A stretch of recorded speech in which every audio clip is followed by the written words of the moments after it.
Hello and welcome to the Columbia Daily Tribune's Behind the Stripes football webcast, season wrap-up edition.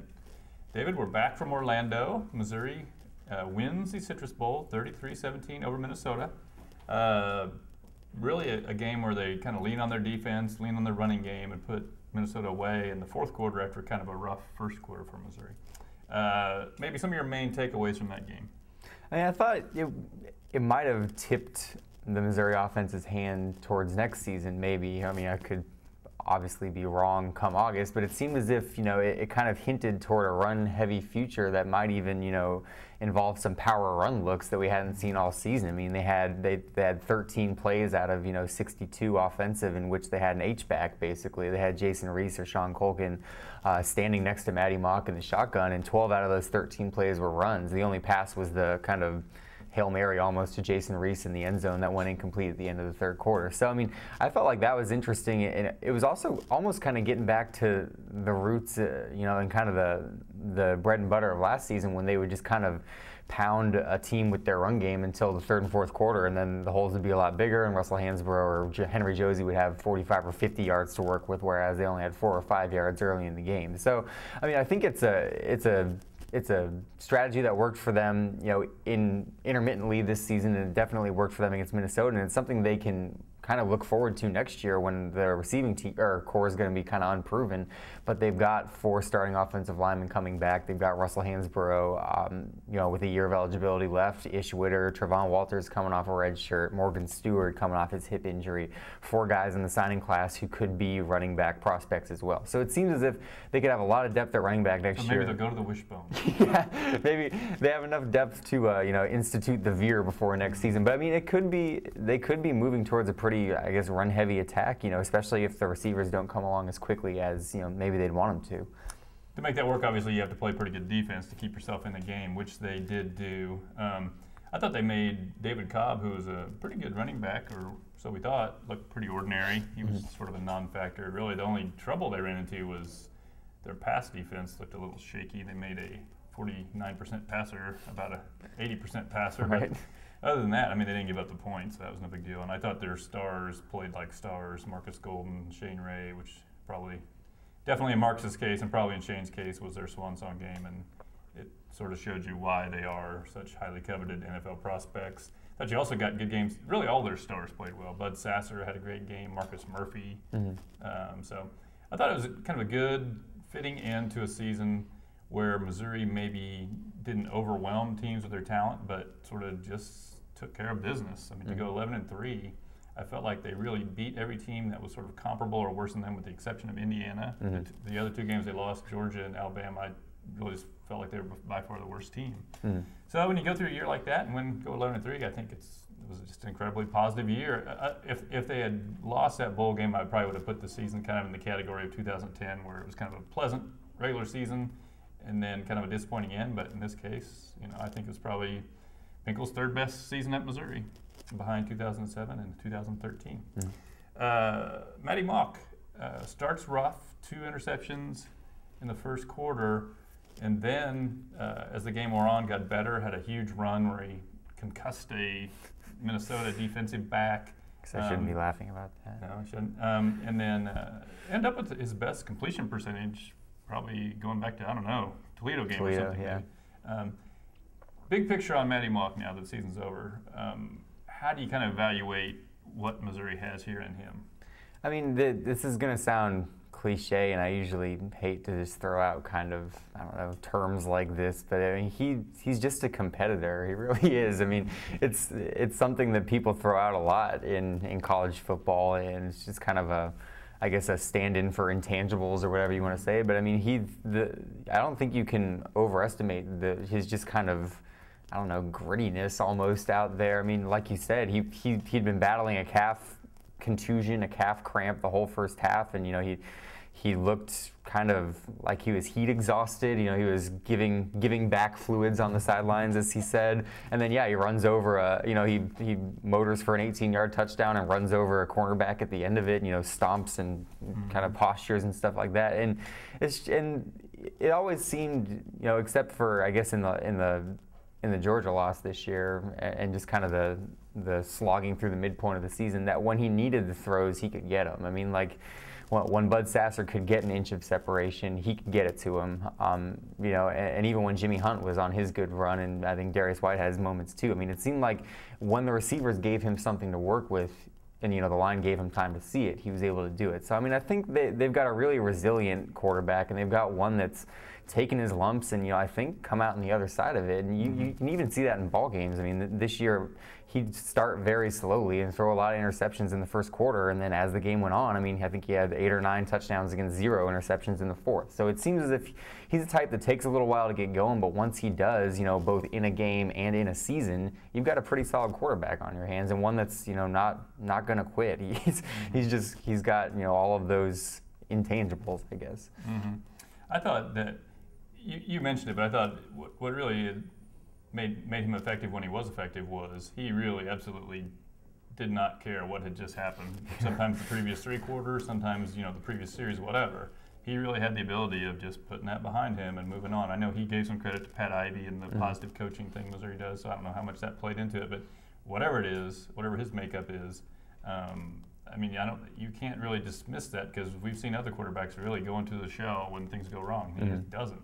So credit to him for that. I thought it was kind of big the way he finished the season. I thought he played pretty well. Probably beginning maybe at that Texas A&M game, moving towards the last month of the season. The way things are going for him in the middle of the season, I almost felt like, you know, I know Gary Pinkel wanted to get through the season with him, but then I think you almost would have had to open the job up in the off season, because the production you were getting out of him, you could have probably gotten out of just about anybody. I mean, there were some, you know, 33% completion percentage there, I think, for about a 3-game stretch. But I think he came out of it, like you said, and I think now, I know people like to fantasize about Drew Lock and all that, but I think, you know, Maty Mauk, I think, is your starter the next 2 years, and ideally you could redshirt Drew Lock or whoever next year, and then maybe give him some snaps the following year, however you want the succession plan to be. But I think the way he, A, his mobility, B, just kind of his mental makeup, you know, that's not something you can just assume every player will have. Now, some things you're going to have to live with. The completion percentage, I know he wanted to get it above 60 this year. That isn't happening. He's not a super accurate quarterback. He does, I think, probably still leave the pocket too early in some cases, to where and when he kind of does that reverse spin and heads to the sideline, you're basically, you know, you're in a spread offense and you're sort of eliminating about half the field. And so, you know, he does some things that I don't think you would coach a player to do. But his record, I think, is 14-4 now as a starter, and that's ultimately what quarterbacks are judged upon. Let's take a quick look at next season. Maybe who you think is going to be hardest to replace for Missouri, and who some of the guys that maybe were not super familiar names now that might be able to become key players. I think as far as hardest to replace, just for everything he brought on the field and off the field, I think Marcus Golden will be the hardest player to replace on this year's team. Because if you look at his production on the field, I mean, missing a game and being hampered in parts of 4 or 5 others, he basically almost had the same production as Shane Ray. I mean, it was kind of almost a Michael Sam, Coney Ely thing from last year, where, you know, Michael Sam got out to a big lead in tackles for loss and sacks, and then as the season went on, Coney Ely kind of ate up that, you know, cushion. It seemed as if, you know, by the end of the year, Marcus Golden almost caught Shane Ray, and, you know, if he had played that Indiana game, or if his hamstring had been healthy the whole year, I mean, we might be looking at co-sack kings, you know, and co-tackles for loss, you know, leaders and things like that. So, I mean, on the field, he was just dynamic. I think he was even better against the run than Shane Ray. I think he was kind of a more all-around defensive end, a better, you know, player than Shane Ray as a defensive end, whereas Shane Ray was just a really dynamic pass rusher. And then also, he was pretty good against the run too. But Marcus Golden was really good. But then, I mean, and again, when I'm saying this, I'm not saying that Shane Ray wasn't a leader or anything like that. He obviously was. He was an emotional leader on the team and a vocal leader. But it seemed like Marcus Golden just it seemed like everybody on the team got along with him. I don't know, for everybody from 1 through 120. You know, he probably knows the third string holder's name and, you know, has been over to his house a couple times. It just seems like he was really kind of a galvanizing figure on this year's team that, you know, not that there weren't others, but it seemed like he was kind of the paramount one. So I think that's going to be the hardest thing to replace. He seemed like the classic case of the junior college kid who realized how good he had it when he got to, you know, spend 2 years out in the middle of Kansas, and now you're kind of here at a Taj Mahal and you appreciate it more. their facility is the Taj Mahal. Right. Yeah. But that you maybe appreciate more than someone who walked in from high school and expected everything to be given to you. Yeah. Continue. Thank you for permission. Yes. As far as the little-known names this year that could come out next year, I mean, I think Nate Brown's going to have to be kind of by necessity a big part of that pass offense next year because he's going to be the leading pass-catching wide receiver coming back into next year's team with only 5 catches this year. I mean, he played a good amount as a true freshman. You kind of saw, peaks and valleys and kind of dry spots during the season where he barely saw the field. But there were some games where he showed potential. They specifically tried to get the ball in his hands against Kentucky. They threw him little, quick screens and stuff like that. He made a nice catch, behind his back, kind of on a slant that Maty Mauk threw behind him for a 14-yard gain against Minnesota. So the tools are all there, and they're going to need somebody to catch passes. They're not going to just abandon the pass totally next year. And I think Nate Brown's probably their best bet. So I mean, I think he could have a breakout season next year. Someone like Charles Harris, who flashed a lot of potential in brief stints at defensive end as well. He's going to really have no obstacles to being a starter, and they're going to need production out of their defensive ends. So he could be a name that kind of comes out next year as well. Yeah, they're going to need new safety as well. I know Thomas Wilson is a guy who played a little bit. Maybe he's a guy that can help them back there. You're going to need one new offensive lineman. I don't know if there's anybody there. It's hard to project. We don't get to see like a Clay Rhodes or maybe a Nate Crawford if he keeps coming along. Because I know he moved from defense to offense, and that's a kind of a period of transition. But I think the coaches were happy with his progress. So. I think a true freshman that they liked early on, at least, was Mike Fairchild. I don't know if we don't see practice during the season, so it's hard for us to know. But the other thing is they need more than just one receiver. They need 4, basically. Right. I think that was maybe one of the disappointments this year. I think you just assumed, well, one of these 10 backup receivers they have is going to emerge and be the guy you could project as the next Bud Sasser, but really, you really had to strain your eyes and you still couldn't find anything. So that's going to be a free-for-all, and I don't know, maybe they will experiment and use 2 running backs and put one in the slot or do some double tight end sets or something. But that is maybe the big storyline heading into spring practice. Lastly, since we last spoke, Dave Steckel left to take the head coaching job at Missouri State and is replaced by Barry Odom. How big a loss is this to lose Dave Steckel? And maybe with Barry Odom, what do they gain? And maybe what do you see the Missouri defense looking like with him in charge? I think the things they lose with Steckel are, one, staff continuity, which after, the first 10 years at Missouri, I think Gary Pinkel lost like 1 or 2 guys, and then he's had 1 each in the past 4 years. So when you talk about staff continuity at Missouri, you really can't anymore. I mean, they're losing a guy a year. So I mean, there's the staff continuity that you lose with Dave Steckel. He seems like, just talking to his players, he was a very respected coach and coordinator. I mean, it seemed like there wasn't a player on the defense that disliked him or anything like that, and that Michael Shear and Kentrell Brothers and guys like that talk about him as almost a father figure. So I mean, you lose all the respect that he kind of garnered over the 14 years here and the 6 years as defensive coordinator.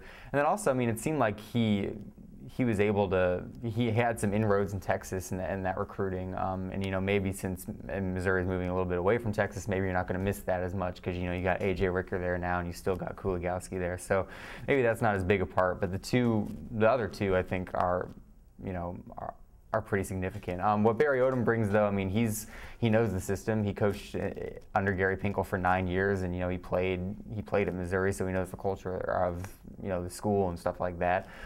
He was a very hot name in the industry and coordinating circles. He brought Memphis from the bottom of the FBS to the top 25 defense in only 3 years, so he obviously knows what he's doing. He's a good recruiter as well, and the thing is, he kept recruiting Missouri while he was at Memphis, so he still has those ties. He can still be a very dynamic in-state recruiter for them. And I think just the fact that he's kind of younger and fresher and things like that. And I don't feel like he's going to change the defense all that much. Like, I know he ran a 3-4 at Memphis, but it was more out of necessity than any sort of ingrained need in him to run it. So I think he can take, what Steckel has built up over these past 6 years and kind of tweak it. I mean, I know his defense blitzed a lot more. Maybe that was also out of necessity being in a 3-4, but he could make it a little less vanilla maybe than Steckel had and kind of use more pressure from the second levels and things like that. But on the whole, I mean, I think it's a pretty fair trade, and maybe as Odom becomes a more experienced defensive coordinator, it kind of ends up ticking on the Missouri side of the ledger. Yeah, I really like that hire. I thought he's kind of everything you want, and if everything really, things go swimmingly the next 5 years, he's even a guy that you could see being the next head coach at Missouri. I think he's that well respected. I think as a recruiter, you have a chance to maybe get a little upgrade there. Like you mentioned, he did play a 3-4 at Memphis. I don't know that unless he's married to that idea and Pinkel's married to that idea, that you really would want to switch, because there is a certain amount of roster changing and different players you're looking for with a 3-4 than a 4-3. Although you do have kind of the prototypical nose guard in Josh Augusta if you did want to do that, and you can move Brantley to defensive end, and he would probably do well there. But I think if you look at Missouri's roster, they really cranked out defensive linemen and have not as much with linebackers. So the way it's been going in recent years and the way you've been recruiting to fill a roster, they've been recruiting for a 4-3. And really, beyond Shearer and Brothers, it wasn't like they had a whole bunch of linebackers jumping out at you as need more playing time. So I don't have any insight on what he's going to do, but I would suspect that it would make more sense to play a 4-3. But I think it's good. I think one coach turning over per year is not such a bad thing. Some fresh ideas, especially a guy that's been as successful as him. So good to see him back, and we will find out more in spring football, how things are looking on defense. Well, and that wraps up another season, David. Thanks for following along on the webcast, and join us again in the spring as we look forward to another year of Missouri football.